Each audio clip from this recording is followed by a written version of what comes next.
Okay, in the last video, we talked about the basics of a monochromator. And we talked about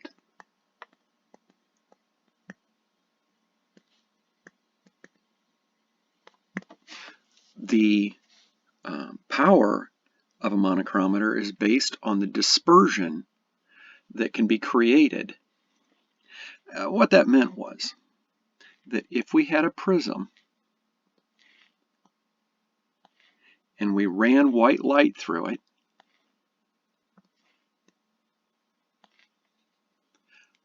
the light would get separated out over an area.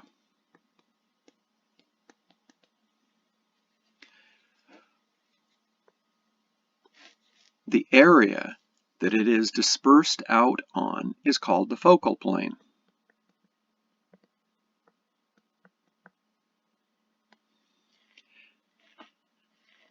The amount of the dispersion is literally how far spread out it is. So you can imagine that if you have two dispersive devices,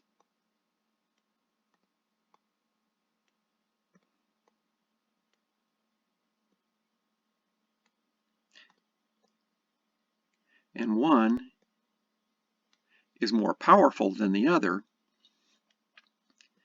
then the area that it's going to get spread out over is going to be bigger. This is more dispersive. Of course, because it's being spread out over a bigger distance. So the dispersive power of an element is based on how big the delta lambda is being spread out over. If this is visible, then this delta lambda that we're talking about here is about 700 nanometers. So a large spread of that 700 nanometers over a bigger distance shows greater dispersive power. The dispersive power of a diffraction device is defined by d to the minus 1. It's called the linear reciprocal dispersion.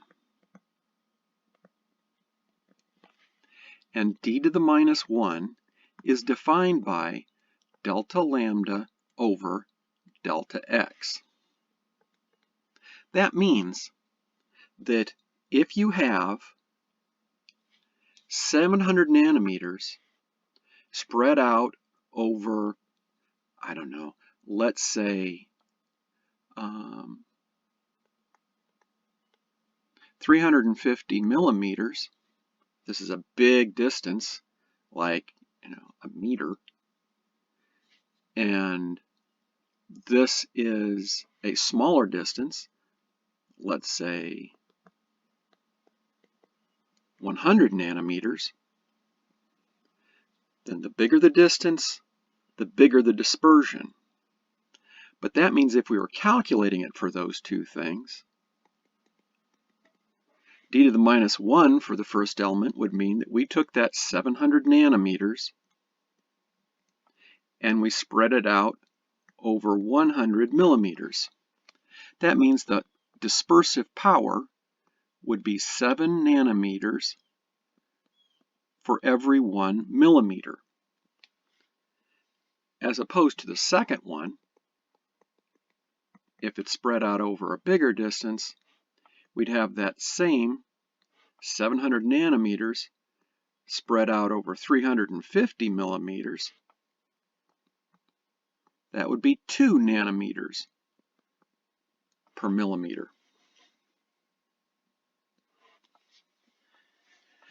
Thing to keep in mind here is that the dispersive power of an monochromator is measured by this unit, linear reciprocal dispersion. And the reason for the -1 and the reason for the reciprocal thing is because the bigger the number, the less the dispersive power. That's why it's a reciprocal. It's the opposite. The smaller the number, the bigger the dispersive power of the element, because clearly the second one, spread out over a bigger distance, has greater dispersion. The reason this becomes a useful unit is because the linear reciprocal dispersion says how many nanometers of bandwidth are being displayed on every millimeter. That way, if you have some dispersive element,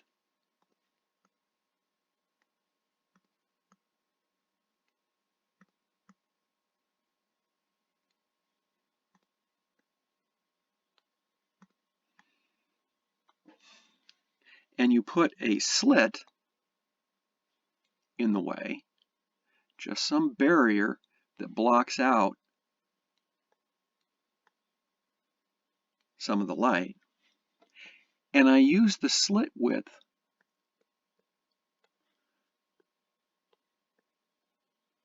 of that barrier to select a bandwidth, well, then it becomes pretty easy to figure out what the bandwidth is. So let's just say this bandwidth is set at some, value, say 2 millimeters wide. So we only have a 2 millimeter width for light to slide through. That means if I knew that the delta lambda, or if I wanted to calculate the delta lambda that's sliding through, and I know that the linear reciprocal dispersion is 2 nanometers per millimeter, well, then if it's 2 nanometers per millimeter, and I have this at 2 millimeters, then I'm probably going to have a delta lambda of 4 nanometers sliding through. The easy calculation then is that the delta lambda, the bandwidth of the monochromator, is equal to W, the slit width,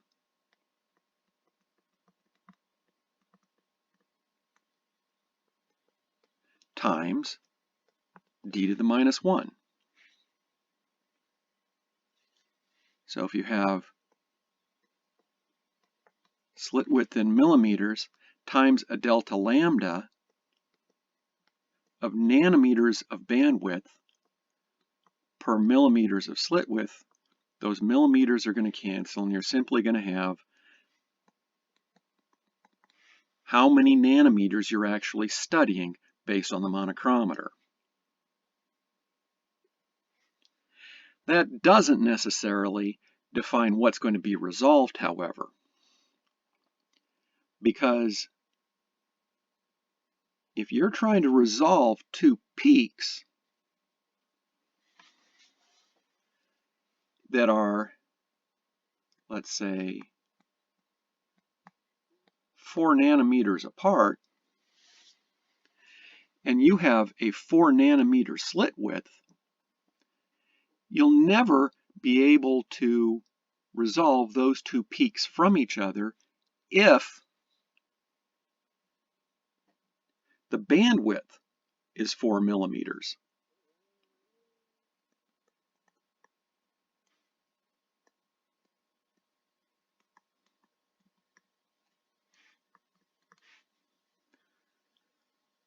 So if the bandwidth of the monochromator is 4 nanometers, and you're trying to resolve these two things, at any point of light that's getting through that's 4 nanometers wide, you really won't be able to tell peak A from peak B. You're going to have to trust me on this because I can't demonstrate with my hands very well. In order to actually look at peaks that are only separated by 4 nanometers, so that's still 4 nanometers, you really need a bandwidth that's going to be able to look at the two of them individually. So if I wanted to resolve, that means differentiate between peak A and peak B,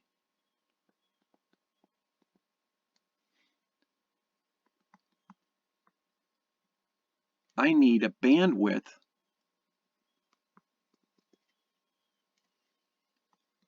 of half that, or 2 nanometers. See, because if I had a 2 nanometer bandwidth, then I would study just this 2 nanometers at one time. And then if I slid the slit over, then I could study this 2 nanometers at a second time.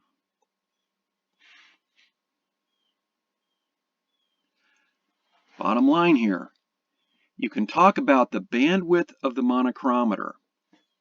The bandwidth of the monochromator is just what delta lambda is actually sliding through the slit based on the slit width and the linear reciprocal dispersion.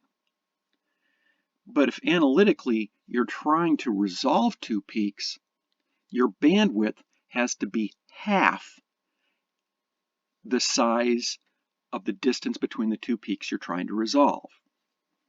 The easy calculation for that is that delta lambda resolved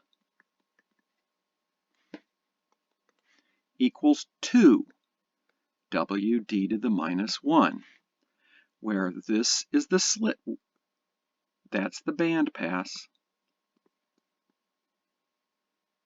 of the monochromator, and that is going to effectively divide your problem by 2.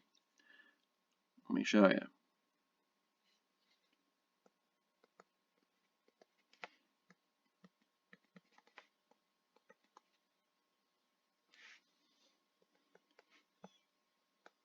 What slit width is required to resolve or let's say 2 peaks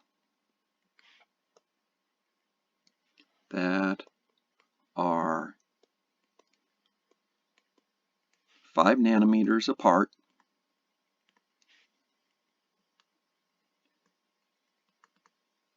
given a d to the minus 1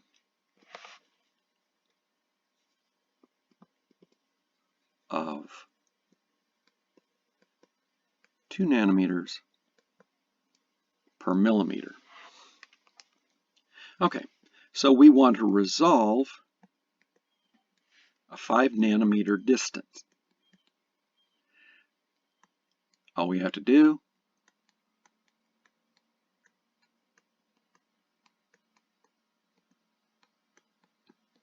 is calculate the slit width, and we're going to get a slit width of 1.25 millimeters.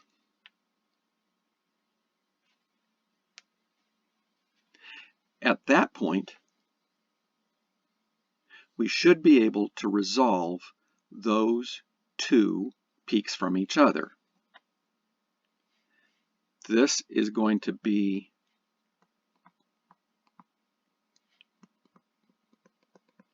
resolved because the bandwidth